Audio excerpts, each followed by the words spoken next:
نبی اکرم صلی اللہ علیہ وسلم کی تعریف، توصیف اور آپ کی نسبتوں کا ادبی اظہار نعت کہلاتا ہے۔ اور اللہ پاک کا یہ بے پایاں احسان ہے کہ اللہ پاک نے بالخصوص پاکستان کے اردو طبقے کو یہ اعزاز بخشا ہے، اور ہمارا تاریخی تناظر اس بات پر شاہد ہے کہ نعت جس مقدار اور معیار کے ساتھ 21ویں صدی میں بالخصوص اور 20ویں صدی میں بالعموم پروان چڑھی ہے، اور اس کے جتنے نعتیہ مجموعے اور دواوین منظر عام پر آئے ہیں، اللہ پاک نے ایک خصوصی کرم کیا ہے، اور ہمیں اس پر اللہ کا بہت شکر گزار ہونا چاہیے۔ ہمارے نہایت ہی پیارے دوست محمد احمد زاہد بھائی بڑے سادہ اور سچے اور محبت والے آدمی ہیں، بات کرتے ہیں تو نہایت عقیدت، شفافیت اور بے داغ طبیعت کے مالک ہیں۔ اللہ پاک نے ان پر اپنا خاص کرم کیا ہوا ہے کہ یکے بعد دیگرے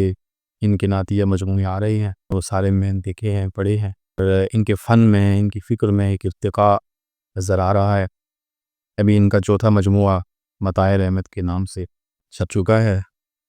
اور میں دلی مسرت ہے مجھے اس بات کی، اور میں بہت خوش ہوں۔ بالخصوص وہ طبقہ جو درس نظامی سے وابستہ ہے، عصری تناظر میں اسے لٹریچر میں کوئی اتنا اہم نہیں سمجھا جاتا، لیکن یہ میرے لیے بڑی خوشی کی بات ہے کہ ہمارے احمد زاہد بھائی نے یکے بعد دیگرے 4 مجموعے اپنے نعت کے لے آئے۔ اس کے لیے میں انہیں بہت مبارکباد پیش کرتا ہوں، اور جس طرح ان کے فن میں ایک ارتقاء ہے، اور ان کے فن میں جس طرح ایک پالیدگی ہے، اور میں جو بڑی خاص بات یہاں پہ عرض کرنا چاہوں گا، عام طور پہ اس کو نظر انداز کر دیا جاتا ہے کہ جو شاعر بھی سادہ گو ہو، سلیس بات کرتا ہو، اور آپ صلی اللہ علیہ وسلم کے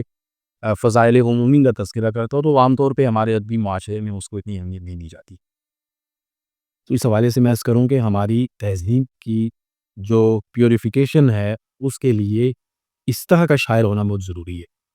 آپ صنعتیں لے آئیں گے، آپ بڑی بڑی بھاری بھاری تراکیب لے آئیں گے، اور آپ جو ہے وہ بڑی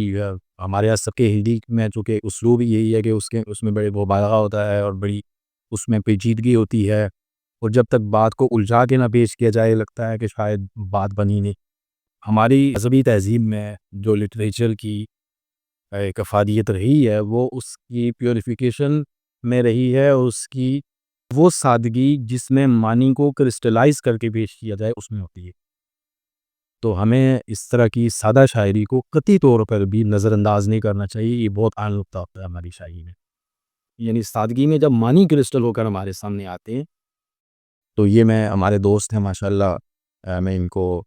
بار دیگر مبارکباد دیتا ہوں، اور دعا گو ہوں کہ اللہ پاک ان کے لیے یہ نعت کا سفر جاری رہے، اور دعا گو ہوں کہ اللہ پاک ہمارے دل میں عشق مصطفیٰ صلی اللہ علیہ وسلم کی سچی اور حقیقی تڑپ پیدا کرے، اور نعت کے جو حقیقی تقاضے ہیں ان سے ہمارے دلوں کو منور فرمائے۔ متاع رحمت کی آمد پر ہمیں بہت خوشی ہے، ہم اس کا خیر مقدم کرتے ہیں۔ نہایت پر امید ہوں کہ ہمارے بھائی نے اپنے اس نعت کے سفر کو آگے تک لے کے جانا ہے، اور فکر اور فن میں وہ بالیدگی، وہ لطافت، وہ پیوریفیکیشن، اور معنی کو جس طرح ایک سچائی اور خلوص کی آنچ پہ رکھ کر اس کو پیش کیا جاتا ہے، اور تجربہ بنا کے پیش کیا جاتا ہے، اسی امید کے ساتھ کہ ان کے آئندہ آنے والے مجموعے وہ اسی سادگی اور سلاست میں عشق مصطفیٰ صلی اللہ علیہ وسلم کا ایک پیکر اپنے اندر چراغ کی صورت میں جلا کر آئیں گے، اور اپنی نعتیہ روایت میں اپنا حصہ شامل کریں گے۔ بہت مبارکباد دیتا ہوں انہیں، اور ان کے لیے میری طرف سے بہت